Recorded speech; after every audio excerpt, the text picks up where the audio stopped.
Unless you're rich or somebody else does the shopping in your house, and really even then, you probably have been noticing the increase in prices for various things.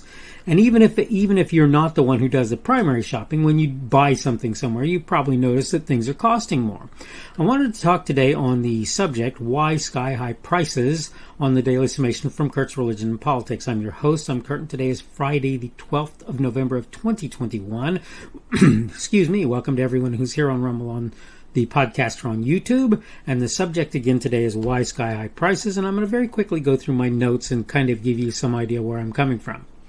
Unless you've been living under a rock, you know that prices at the present moment are sky high, and I didn't put it in my notes, and rising.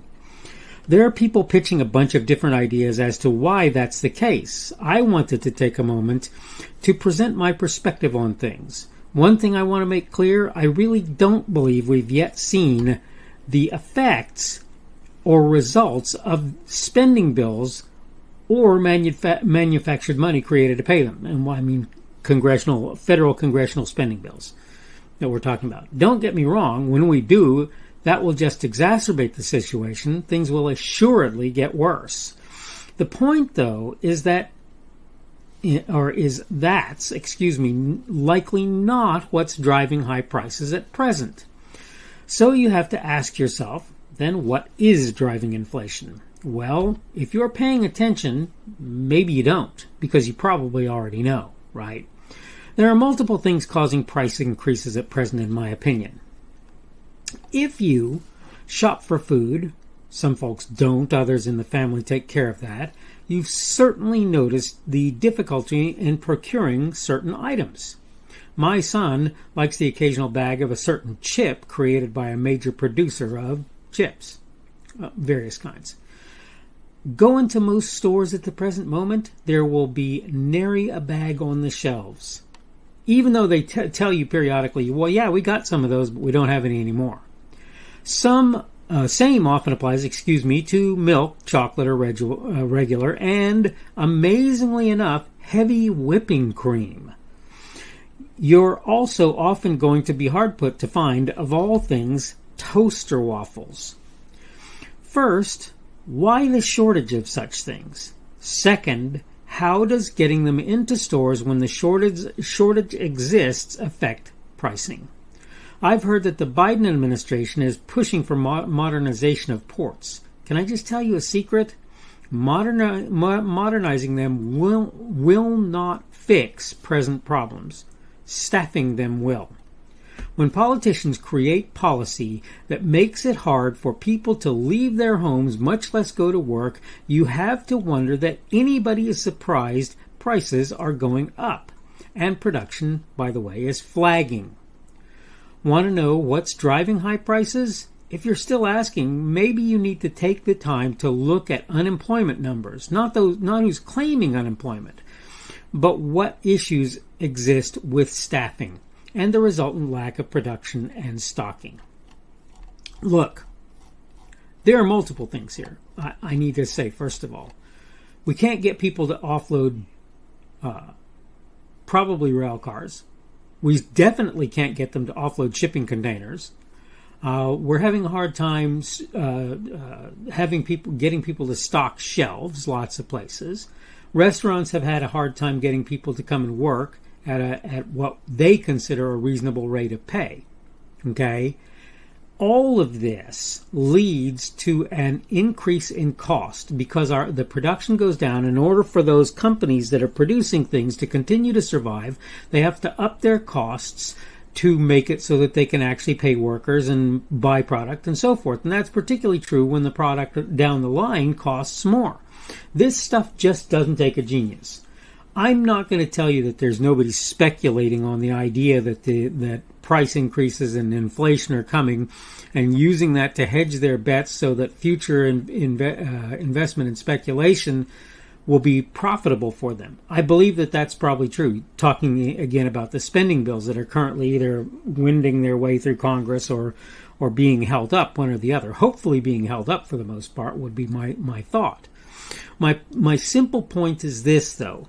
Most of what we're seeing right now is off of people not working, product not being created, And as Dan Bongino likes to put it, more dollars chasing less product. And I know he's not the first to say that. I'm just citing him because I've heard him say it most recently. That's not some new idea.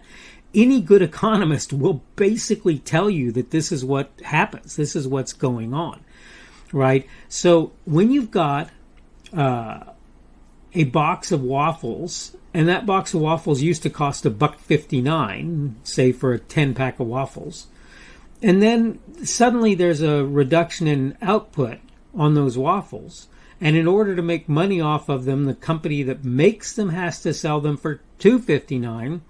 You're spending not quite twice as much for waffles as you were before. This is inflation, plain and simple. This is how it all comes out. The way inflation works is somebody through whatever mechanism causes the amount of currency out there to outpace the products that the currency chases. It's that simple. Somehow, through some mechanism. That might be borrowing, but it's more likely printing a lot of the time, which is a really, really bad idea, what they used to refer to, and some still do, as quantitative easing, right? It's just a bad idea. You don't want to do that if you can avoid it. This is, again, one of the problems that happens when you uncouple currencies from actual, hard commodities like gold or silver.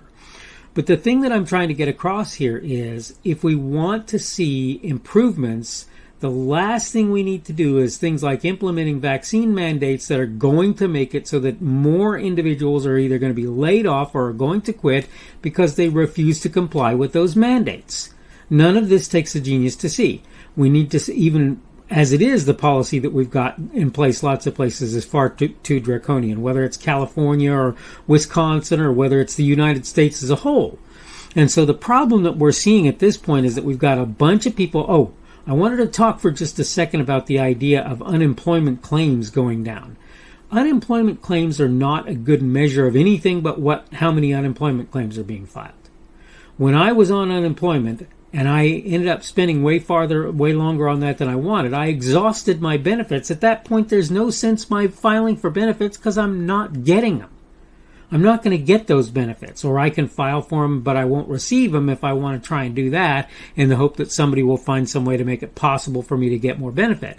So the idea of people using unemployment claims going down as a measure of how we're doing and how many people are working and so forth, no, there are numbers for how many people are working, and we can see that there are a whole bunch of people who are not in the workplace at this moment in time, and we can see that there are a bunch of jobs open and that there are people scrambling to try and find folks to fill various kinds of vacancies. And to make that worse, in certain situations, so the stevedores and various others probably have unions that make it so that you have to do specific things in order to get into their little world, right? And that's going to make it so that you're going to have less of an opportunity to get into those positions easily. Well, that's made worse by the fact that if there's a vaccine mandate and they say a company with 100 workers can't have people working that aren't vaccinated without major fines, well, what a lot of those companies are going to do is just not hire on more people, and they're going to work understaffed.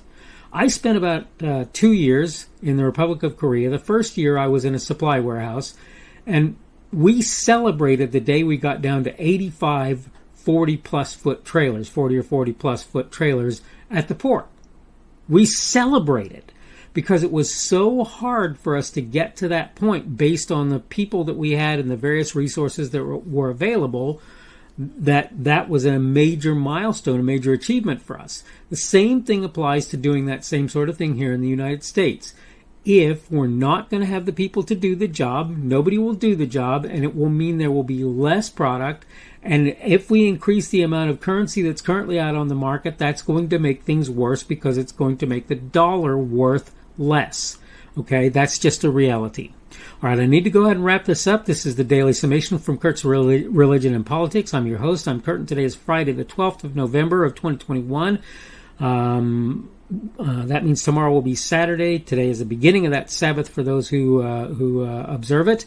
Tomorrow, Saturday, will be the remainder of the Sabbath until sundown, as far as I get it. Hope you have a good Sabbath if you are a Sabbath observer. Thank you for everyone who's been here on Rumble, on the podcast, and on YouTube, trying to keep myself from saying welcome, even though, of course, you are. Remember that Rumble is my preferred platform. You can give me a boxing glove or a plus sign on Rumble if you want to give me a positive feedback. If you want to give me a negative one, you can give me a minus sign, obviously. I'd prefer that you didn't, but if you feel the need to, I can understand that, and I'm not going to tell you shouldn't do it. Same thing applies to YouTube. You can give me a thumbs up or a like there if you like my content. You can give me a thumbs down or a dislike if you don't like it. And on any platform where you can comment, I would love it if you do so, whether or not it's to explain why you gave me a thumbs down or a minus or whatever, or just to kind of comment and let me know what's going on in the world and help me to understand how to make better content for you. Remember that my little podcast here is entirely for you guys, and if you don't like what you're hearing, maybe I need to be talking about and doing some other stuff, and I'm absolutely willing to do that. Today's subject has been why sky-high prices. Tomorrow we're going to talk about not supporting them, and that's a question mark. And this has to do with politicians, and you probably won't find my take all that controversial, but I really want to state it. I think I've said it before, but I think it bears repeating what it is that I want to talk about there. Hope you're doing well today. Hope things are going well for you, and hopefully we will see you on Saturday's edition of the Daily Summation from Kurt's Religion and Politics.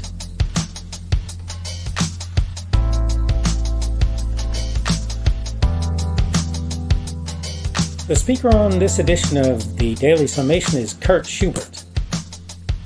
This video was recorded on Friday, November 12th of 2021.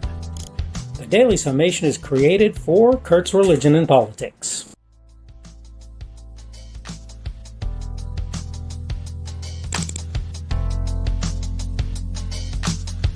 Thanks for watching this edition of the Daily Summation from Kurt's Religion and Politics. I hope you found it entertaining or instructional, or maybe both. If you want to see more from me, you can go to blogs.kpschubert.com. That's blogs.kpschubert.com. I am on Twitter, Parler, and Minds.com. My handle on each of those is @kpschubert. That's @kpschubert. I have a Rumble and a YouTube channel. They are the Kurt's Religion and Politics channels on Rumble and YouTube. I have a Facebook page. The Facebook page is Kurt's Religion and Politics as well. I am on Patreon. If you want to support me, that's one of the better places you can do that. And you will find me at Kurt's Religion and Politics on Patreon. I have a podcast. The podcast is podcasts with an S, .kpschubert.com. That's podcasts.kpschubert.com. I think you should be able to find me with relative ease on Apple Podcasts, Google Podcasts, and Spotify as well. The best way I find to do that is to look for Kurt's Religion and Politics. You can try to use the Daily Summation. I find that it doesn't work as well as a general rule, but you can always try that. I'm glad to have you aboard today, and hopefully we will see you again tomorrow.